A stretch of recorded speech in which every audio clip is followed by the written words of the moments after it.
کی باتیں آؤ کہ کرے ان لب رخسار کی باتیں سرکار کی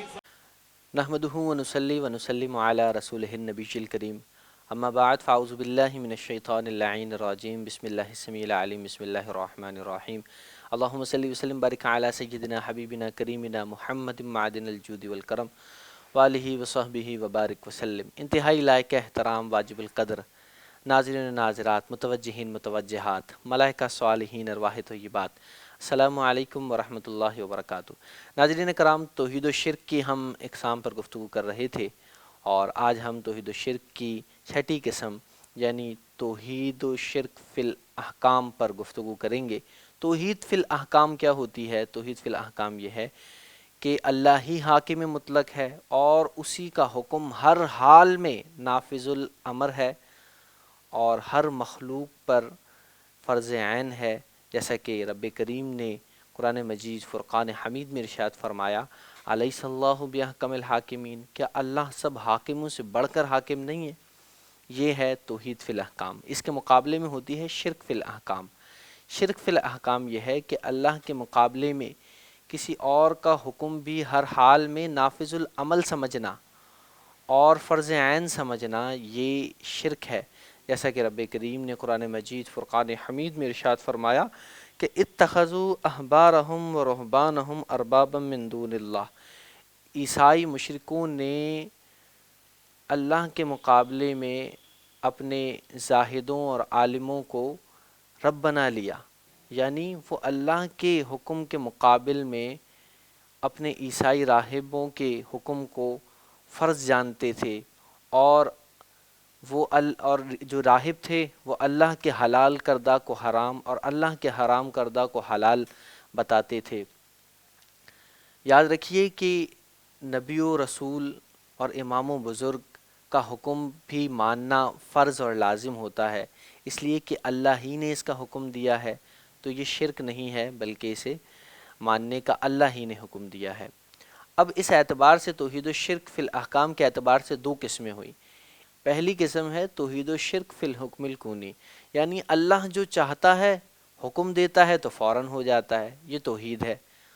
اور کسی اور کے لیے یہ سمجھنا کہ وہ جو چاہتا ہے بغیر اذن الہی وہ ہو جاتا ہے اس کی اپنی طاقت سے، تو یہ شرک ہے۔ دوسری قسم ہوگی توحید و شرک فی الحکم الشرع، یعنی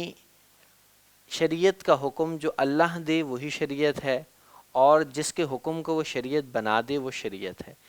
اس کے علاوہ کسی اور مخلوق کے حکم کو شریعت ماننا بغیر اللہ کے اذن کے، یہ شرک ہے۔ ناظرین کرام، آج کے اس پروگرام سے ہم نے اس بات کو واضح سمجھ لیا ہے کہ اللہ کا حکم ہر حال میں نافذ الامر ہوتا ہے، اور اللہ کا حکم ہر حال میں ماننا لازم ہے۔ اللہ کے حکم کے مقابلے میں کسی رسول، نبی، بزرگ، عالم، امام، جس کا بھی قول ہو، والدین،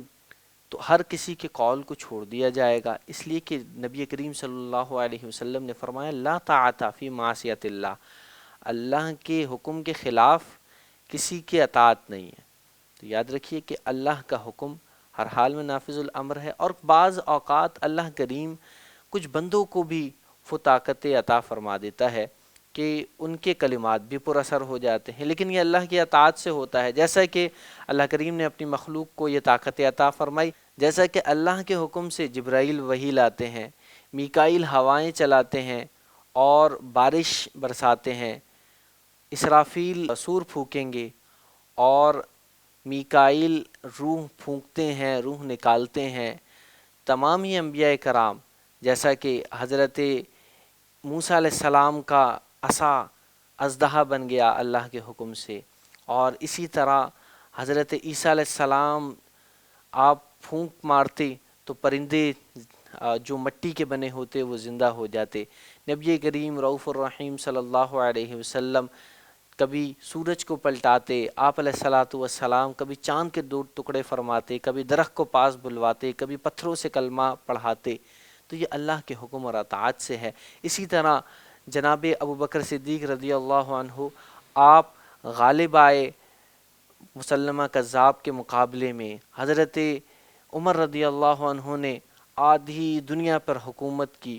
اور آپ کے خط سے دریا جاری ہوا. حضرت عثمان رضی اللہ عنہ نے کتاب اللہ کو کتابی شکل دی اور حضرت مولا علی رضی اللہ عنہ نے احکام شرع کا نفاذ فرمایا. حالانکہ خوارج کہتے تھے کہ حاکم صرف اللہ ہے، اور حضرت علی رضی اللہ عنہ ان سے فرماتے تھے کہ بے شک حاکم اللہ ہے، لیکن میں اللہ ہی کے حکم سے تم پر حاکم ہوں. ناظرین کرام، آج کے پروگرام سے ہمیں اس بات کی وضاحت مل گئی کہ اللہ کا حکم ہر حال میں ماننا فرض ہے، اور اسی کے حکم کی وجہ سے رسول و نبی کا حکم، امام و مجتہد کا، بزرگ کا، عالم کا حکم ماننا لازم ہے، اور حکم خدا کے مخالف، کافر، منکر، فاجر، بددین، گستاخ اور بے ادب کا حکم نہ ماننا یہ بھی لازم ہے. ناظرین اکرام، دعا ہے رب کریم سے کہ جو کچھ ہم نے سنا اس پر عمل پیرا ہونے کی ہمت و توفیق عطا فرمائے اور سمجھنے کی ہمت و توفیق عطا فرمائے. انشاءاللہ اگلے پروگرام میں ہم توحید و شرک کی آخری قسم کو سمجھیں گے. اب تک کے لیے اتنا ہی. وآخر دعوانا ان الحمدللہ رب العالمین.